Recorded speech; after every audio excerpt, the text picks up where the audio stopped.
और अब तो सुनने को आ रहा है कि मुझे ही चलता करने का इंतजाम कर लिया गया है। अभी व्हाट्सएप पे आया कि मैं फोन कर रहा हूं कि बरखा मैम मेरे लिए कोई नौकरी है। ये हंसने की बात नहीं है। इस देश का महान लोकतंत्र अगर एक पत्रकार को नहीं बर्दाश्त कर सकता तो उसके लिए शर्म की बात है। मैं गलत बोल सकता हूं, मैं खराब बोल सकता हूं, लेकिन आपने अगर मेरी हत्या की कामना की है तो वो शर्म की बात है। आपने मुझे उठाकर कहीं फेंकने की कामना की है तो वो शर्म की बात है। ये गांधी के देश में कभी नहीं हो सकता था। जो गांधी अंग्रेजों से लड़ते थे मगर उसे भी शत्रु नहीं कहते थे। हम उस देश के हैं। आप मेरा मजाक उड़ा रहे थे उस दिन। वो सबसे शर्मनाक दिन था जब मेरा फोटो तरह तरह से ट्विटर पे बनाकर चलाने लगा। किसी ने टीका लगा दिया, किसी ने गेरुआ लगा दिया। मैं पहनता हूं भाई गेरुआ,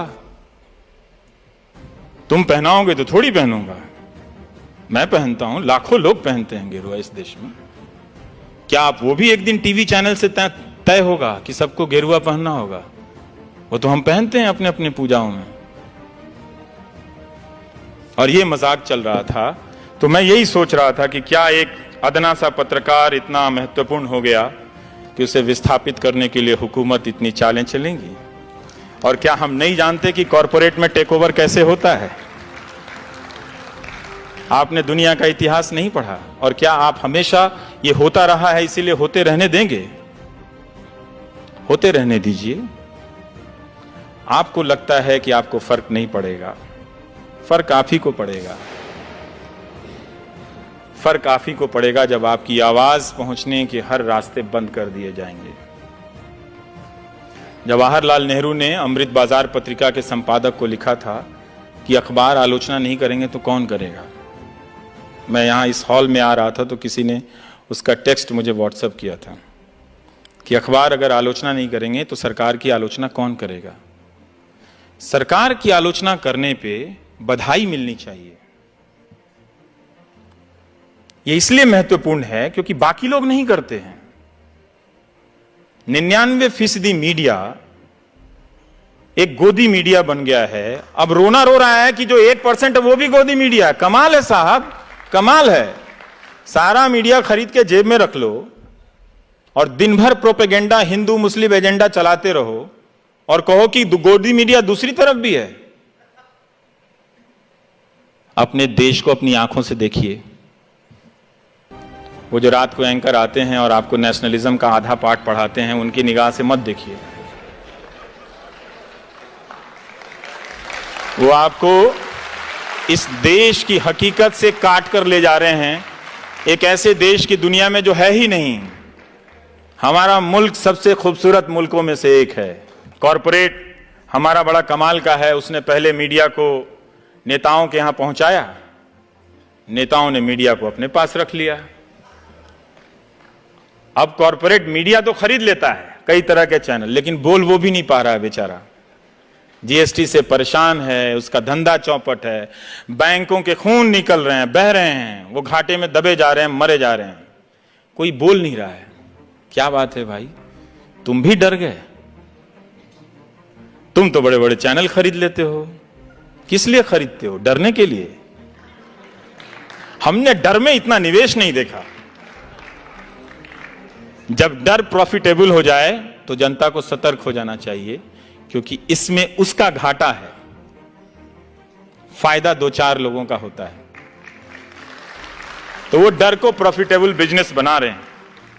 और यही हो रहा है कि ना कॉरपोरेट बोल पा रहा है, ना जनता की आवाज पहुंच रही है, और लोग सड़कों पर अपने सवालों को लेकर खड़े हैं। शिक्षा मित्र रोज फोन करते हैं कि हम 1.25 लाख की संख्या में हैं, हमारी आवाज कोई नहीं उठाता है। रोज रोते हैं बेचारे। तो नए नए तर्क गढ़े जा रहे हैं, आपकी आंखों में इमेज झोंके जा रहे हैं।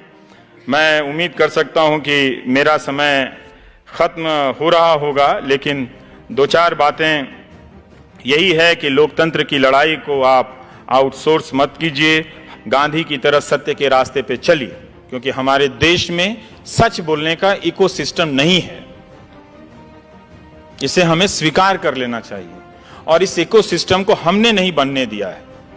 जो भी जरा सा चलता है हम उसे पागल घोषित कर देते हैं। जो ईमानदार होता है, कोई कलेक्टर आ गया, वो ऑनेस्टी से काम करता है, उसी के रिश्तेदार बोलेंगे पागल हो गया। ये दुनिया बदल देगा क्या? अब तक आप झूठ के साथ खड़े रहे हैं, कुछ साल तक सच के साथ खड़े होने का प्रयास तो कीजिए, हो जाएगा।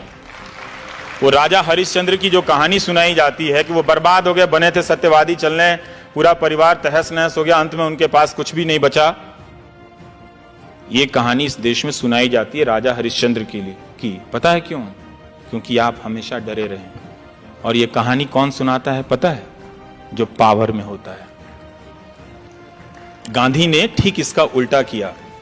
गांधी ने सत्य के साथ प्रयोग किया और खुद प्रयोग किया, लेकिन उस सत्य को अधिकांश जनता का हथियार बना दिया। ये लो सत्य। आज सीबीआई और जेल के डर से हमारा अपोजिशन भी नहीं बोलता, और गांधी ने उस सत्य के दम पे लाखों लोगों को, अंग्रेजों की जो डर का सबसे बड़ा कारखाना था, अंग्रेजों का फैक्ट्री थी अब डर की, जेल, उसमें ले आकर भर दिया। गांधी ने कहा अपने भीतर जेल जाओ और अपने भीतर के डर से आजाद हो जाओ। इनके पास टैंक है, तोप है, अफसर हैं, कानून है, सेलुलर जेल है, सब है, लेकिन जिस दिन तुम जेल जाने के डर से आजाद हो जाओगे, बाकी आजादी मिल जाएगी। ये गांधी का सत्य था। गांधी ने इसी सत्य के लिए अपनी जिंदगी दी। वो कहते थे कि सत्य की खोज में क्रोध, स्वार्थ, घृणा आदि विकार स्वभावतः छूटते जाते हैं, अन्यथा सत्य की प्राप्ति असंभव ही हो जाए।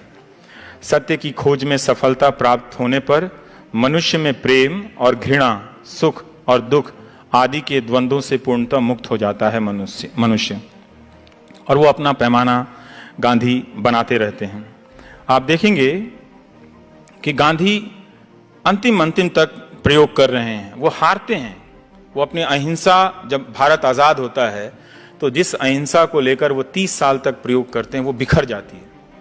एक किताब है सुधीर चंद्र की, गांधी एक असंभव संभावना। आप पढ़िएगा कि गांधी आखिरी वक्त में फिर अकेले खुद को जुटाते हैं। वो चाहते थे 125 साल जीना, लेकिन बाद में उनके जीने की इच्छा समाप्त होने लगती है और वो नोआखली चल देते हैं।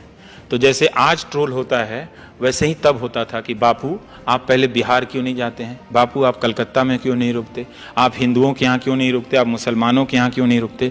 तो दोनों तरफ के जो सांप्रदायिक लोग थे वो गांधी जी का ट्रोल करते हैं। लेकिन गांधी क्या करते हैं उस ट्रोल के बाद? कई बार हम लोग ट्रोल से डर जाते हैं, तो मैं बताना चाहता हूं कि गांधी क्या करते हैं। गांधी उस वक्त एक बात बताते हैं कि हिंदू मुसलमान दोनों हैवान बने हुए हैं, क्या इसमें से निकलने का कोई रास्ता नहीं है? रास्ता तो है, दोनों में से एक जानवर ना बने। जो निखिल डे कह रहे थे, आखिरी बात जो उनकी थी, उस बात को समझिए, दोनों में से एक जानवर ना बने। यही इसमें से निकलने का सीधा रास्ता है।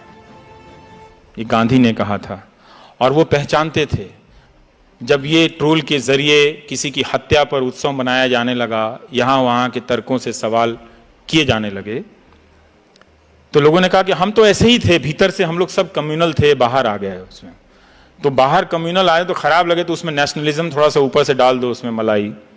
तब भी गांधी जी कहते हैं कि जो बहुत हिंसा होने लगती है, कि हम लाचारी से अहिंसक बने हुए थे, मगर हमारे दिल में तो हिंसा भरी हुई थी।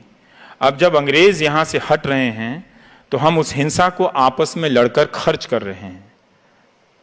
हम आज भी उस हिंसा को आपस में लड़कर खर्च कर रहे हैं। अपने भीतर की अहिंसा को पहचानिए, उसमें बहुत शक्तियां हैं। ये वो शक्तियां हैं जो इस मुल्क में बेपनाह मोहब्बत भर देंगी। इस मोहब्बत के सहारे आप कम रोटी खाकर भी मुस्कुराएंगे, जनरल क्लास में भी चलकर मुस्कुराएंगे। ये मोहब्बत नहीं रहेगी तो बुलेट ट्रेन में भी आप डरे रहेंगे कि कोई मुहर्रम या विसर्जन के समय पत्थर तो नहीं फेंक देगा।